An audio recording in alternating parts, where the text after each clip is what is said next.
आतम sir को। आतम sir राष्ट्रीय स्तर पर नौटंकी के विशेषज्ञ हैं। जन सरोकारों से जुड़कर पिछले 5 दशकों से रंगमंच कर रहे हैं। रंगमंच में आपका कंट्रीब्यूशन बहुत बड़ा है। नौटंकी की परंपरा को साथ रखते हुए उनमें आधुनिक कंटेंट को बनाए रखना वो हमें बताता है कि आप क्यों हम सबके लिए जरूरी हैं। सर, मेरी आपसे 10 बरसा गुजारिश है कि आप यहाँ आएं और हमें लोकनाट्य शैलियों का वर्तमान परिदृश्य और उसमें मॉडर्निटी के बारे में बताएं।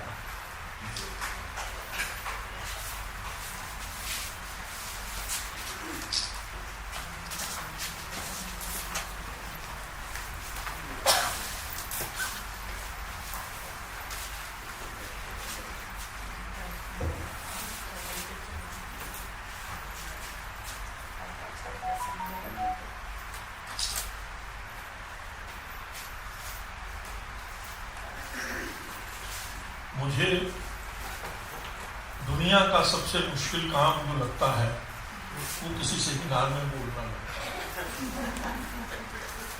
और सबसे आसान काम जो लगता है वो रिहर्सल करना लगता है। चाहे रिहर्सल मुझसे 10 घंटे करवा लीजिए, मैं लेट के रिहर्सल कर दूंगा, लेकिन सेमिनार में बोलना, वैसे हम लोग जब दोस्त इकट्ठे होते हैं आपस में तो उसमें बोलना अच्छा लगता है, लेकिन ये सामने और इधर ये मामला हमारे लिए थोड़ा सा नया है आज की तारीख में। और जो मुझे जानते हैं वो इस चीज़ का ख्याल भी रखते हैं कि इनको ना ही बुलाया जाए तो ठीक है, लेकिन जो शायद अच्छी तरह से नहीं जानते हैं वो ये गलती कर देते हैं। तब दोस्तों ने गलती की है तो भुगते वही। मैं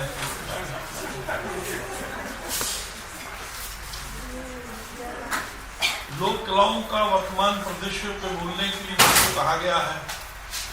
सच ये है कि पिछले करीब 5-1 साल से परिदृश्य से गायब हूँ। सेहत ठीक नहीं रहती है, लेकिन पहले से अब काफ़ी अच्छी है।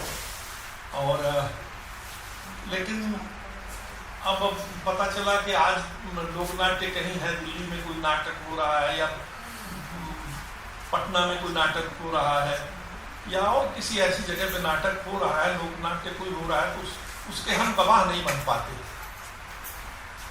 और पुराने कुछ नाटकों के गवाह जरूर हम बने हुए हैं।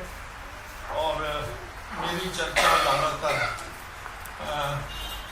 नौटंकी पे करेंगे, क्योंकि नौटंकी अपने साथ जुड़ी हुई है एक तरह से। और वर्तमान परिदृश्य हम कब से माने, आज की तारीख से माने या आज से 20-25 साल, 30 साल, 50 साल पहले माने। सबसे पहले मैं एक शेर आपको सुनाता हूँ पंजाबी का, और ये शेर हमारे मित्र सुरजीत पात्र का है। और वो शुरू में गज़ल लिखते थे, बाद में फिर उन्होंने कविताएं लिखना शुरू की। और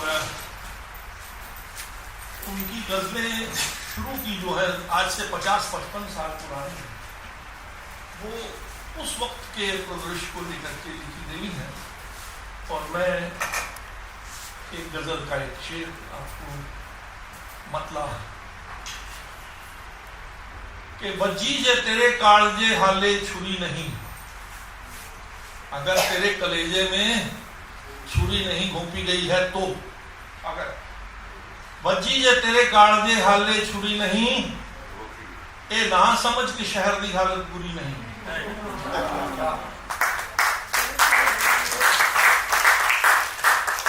ये 55 साल पुराना शेर है। क्या ये आज का शेर नहीं है? 2 शेर इसी गजल के हैं कि बजदा बसंत राग है जे रेडियो ते रोज, बजदा बसंत राग है जे रेडियो ते रोज, मतलब न लैके पौन खिजा दी तुरी नहीं। अब ये शेर ही बोल रहा है कि ये 55 साल 50 साल पुराना है, क्योंकि रेडियो की बात कर रहा है बंदा। वो टेलीविजन की बात नहीं कर रहा है, तब तक टेलीविजन हिंदुस्तान में था ही नहीं। हो सकता है कि एक आध शहर दिल्ली में हो, वैसे नहीं था। एक शेर और है कि कुछ लोग बस इतना ही समझते राग लू। कुछ लोगों को राग की इतनी पहचान होती है, कुछ लोग बस इतना ही समझते ने राग नू कि सोने दी जे है बंसरी तब बेसुरी नहीं।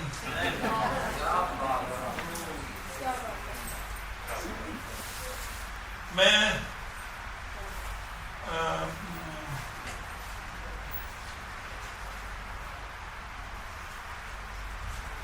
एक बार हमारे लखनऊ शहर में एक फेस्टिवल हुआ, लोक कलाओं का फेस्टिवल था, जिसमें के कई लोग आए थे साउथ के अलग अलग फॉर्म्स को लेकर के।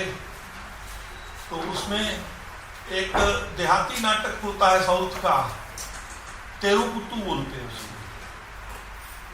तो तेरुकुतु का शो था और वो बिल्कुल देहाती आदमी, बिल्कुल देहाती फॉर्म की, और वो ढोलक मजीरे लेकर के वो अपना थोड़ा सा गोले में घूमते थे, अपना वो नाटक करते थे। तो नाटक का नाम था पांचाली शपथम। और वो जाहिर है कि सब लोग जानते हैं पांचाली ने एक शपथ ली थी, बाल नहीं करूंगी वगैरह वगैरह वगैरह। तो वो नाटक चल रहा था, हम लोग भी थोड़ा सा देखते, कभी नहीं भी देखते, क्योंकि इतना इंटरेस्टिंग फॉर्म नहीं था वो कोई आपको खींचने वाला नहीं था, जो चीज खींच लेगा। तो ऐसी स्थिति में उन्होंने बीच में नाटक रोक दिया और एक बंदा एक साड़ी लेके आया। उसने कहा देखिए साहब, ये नाटक है और ये पांचाली की साड़ी उतारी जा रही है और हमारे पास ये साड़ी है, इधर से कृष्ण श्लोक लेते जा रहे हैं, उधर से काम करता है उसका। वो नग्न नहीं हो पाएगी इससे, क्योंकि हमारे पास ये डिवाइस है कि हम साड़ी उसको देते जा रहे हैं। ये सुब्रमण्य भारती की एक कविता का एक अंश है और वो कहते हैं लेकिन जब ये सड़क पे होगी, अकेली होगी, उस वक्त कृष्ण नहीं होंगे, उस वक्त आप होंगे। तो एक ऐसे लोक नाटक को दो शब्दों में एक मॉडर्न नाटक में तब्दील कर देने की शक्ति होती है तब जब आपके साथ में अच्छे लोग जुड़े होते हैं, अच्छे साहित्यकार जुड़े होते हैं। और अगर सुब्रमण्य भारती की ये कविता नहीं होती तो ये नाटक फिर वो नाटक नहीं होता जो हमने देखा था। वो नाटक वही ढोल मजीरे ढपटप ढपटप करके रह जाता। साथियों, मैं सोचता हूं कि मैं आपको कुछ जो मैं करता रहता हूं उसका एक आध अंश आपको सुना के आपसे विदा ले लूं और आप भी मान जाएंगे कि हाँ चलो ठीक है, इसको माफ कर देते हैं। और सच ये है कि पुण्य प्रकाश जी को आज पहली बार सुनेंगे हम, चंद्रा जी को हम लोग थोड़ा बहुत सुनते रहते कभी कभार। तो हम चाहते ये हैं कि सारा समय हम लोग बिल्कुल इनको सुने और कायदे से सुने। और कल के बारे में मुझे पता चला कि जितने वक्ता थे उनके ऊपर कर दिया गया था कि आपको नहीं समझ मिलेगा, और आज समय काफी खुला है तो कोई वक्ता है मुख्य रूप से। मैं नौटंकी पे काम करता हूँ, मैंने जैसा आपको बताया, तो और कोशिश ये करता हूँ कि लोक भाषा में भी बात करें। तो कोशिश ये होती है कि यहाँ की जो भाषा हमारे गाँव की है अवधि, उसमें काम करने की कोशिश रहती है थोड़ी सी। तो एक गीत आपको सुनाने की कोशिश करता हूँ जिसके माध्यम से कुछ बातें शायद आप तक पहुँचेंगी। और मैं रेलवे में नौकरी करता था और मजदूरी करता था वहाँ पे, तो मेरे गाने में आपको मजबूरी दिखाई देगी और गाँव के किसानों की आवाज़ सुनाई देगी। सुर नहीं मिलेगा, सुर आपको अपना लगाना पड़ेगा।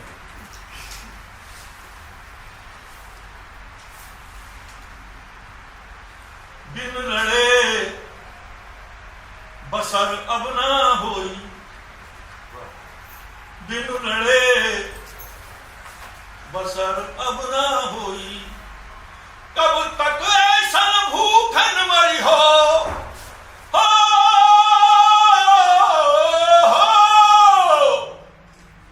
कब तक ऐसा भूखन मरी हो, कब तक करम धनिया रोई, बिन लड़े बसर अब ना होई। तुम खून पसीना गारी गारी माटी का अन्न बनावत हो, तुम खून पसीना गारी गारी माटी का अन्न बनावत हो। दुई पैसा मां पूरा अनाज फिर शहरन तक पहुंचावत हो। ये आवाज ज्यादा आ रही है, नोट स्पीकर की कहां से है? सर ऊपर शो चल रहा है। चलिए मैं अपनी आवाज बढ़ा देता हूँ। पसीना गारी गारी माटी का अन्न बनावत हो, दुई पैसा मां पूरा अनाज फिर शहरन तक पहुंचावत हो। घर खैमे के ठिकान नहीं हो,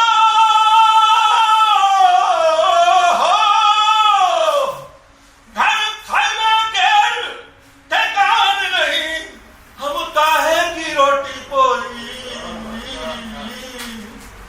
बिन लड़े बसर अब ना हुई।